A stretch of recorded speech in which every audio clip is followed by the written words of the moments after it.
بسم اللہ الرحمن الرحیم. السلام علیکم. میں ہوں صفیہ خان اور میں ہوں حمزہ اشرف. شامل کرتے ہیں ہیڈ لائنز.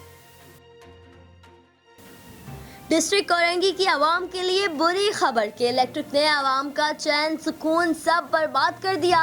نہ دن کو چین نہ رات کو آرام. عوام اپنے دیے موم بتیاں اور چراغ کر لے تیار کیونکہ لوڈ شیڈنگ ہوگی لگاتار. شہری بولے بل دینے کے بعد بھی لائٹ نہیں آتی.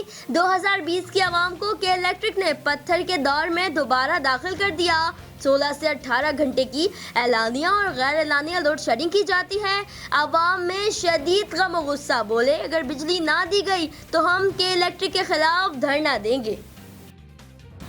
بھتہ نہ دینے پر بلدیہ فیکٹری میں آگ لگا کر 200 سے زائد لوگوں کو زندہ جلا کر مارنے والے سیکٹر انچارج رحمان بولا اور زبیر چریا کو سزائے موت سنا دی گئی. 8 سال بعد بلدیہ کیس کا اہم فیصلہ ہو گیا. مقدمے میں نامزد رؤف صدیقی سمیت 4 ملزمان عدم شواہد کی بنا پر بری. دیگر 4 ملزمان کو سہولت کاری پر عمر قید کی سزا. مقدمے میں نامزد مرکزی ملزم MKM تنظیم کا انچارج ملزم حماد صدیقی اب تک مفرور. 11 ستمبر 2012 کو بلدیہ فیکٹری میں آگ لگنے سے 200 سے زائد افراد جاں بحق ہوئے تھے. فیکٹری مالکان کے ریکارڈ کرائے بیان میں 25 کروڑ روپے بھتہ مانگنے کی تصدیق ہوئی تھی. کراچی کی عدالت کا رحمان بھولا اور زبیر چریا کو 264 افراد کے قتل کے جرم میں 264 مرتبہ سزائے موت دینے کا حکم. بلدیہ فیکٹری کیس کا تحریری حکم نامہ جاری. 60 لوگوں کو زخمی کرنے کے جرم میں 10 سال قید اور 1 لاکھ روپے جرمانہ بھی عائد.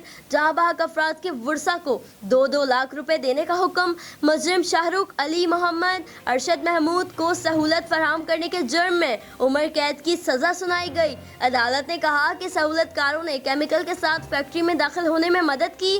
کیمیکل کے استعمال سے قیمتی جانوں کا نقصان ہوا.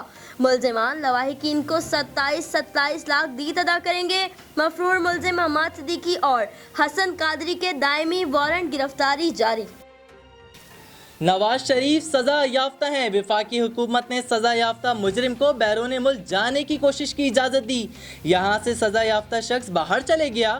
عدالت سے پوچھنے یا بتانے کی زحمت نہ کی. آپ نے انہیں جانے کی اجازت دی. اب واپسی کے لیے اقدامات بھی آپ ہی کو کرنے پڑیں گے.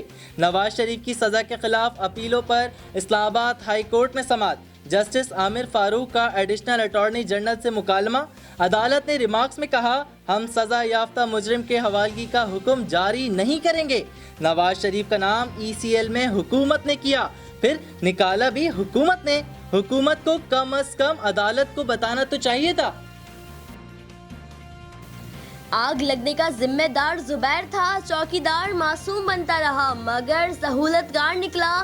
دیگر 3 چوکیدار بھی سہولت کار قرار. چوکیدار کو حراست میں لے لیا گیا.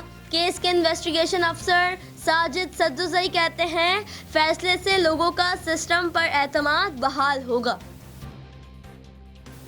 بہتر ہوتا تمام صوبے ایک ہی ساتھ اسکول کھولنے کا فیصلہ کرتے. وفاقی وزیر تعلیم شفقت محمود کی گفتگو. کہا کئی اسکول اس لیے بند کیے گئے کہ انہوں نے SOPs پر عمل نہیں کیا. اعداد و شمار کے مطابق کرونا کیسز میں زیادہ خاطر خواہ اضافہ نہیں ہوا. معاون خصوصی فیصل سلطان نے کہا والدین اساتذہ سے گزارش ہے بچوں میں ماسک کے استعمال کو یقینی بنائیں. فی الوقت اتنا ہی. مزید خبروں اور اپڈیٹس کے لیے وزٹ کیجیے ہماری ویب سائٹ csnlive.tv. اس کے علاوہ آپ ہمیں فیس بک اور ٹویٹر پہ بھی جوائن کر سکتے ہیں. دیکھتے رہیے CSN.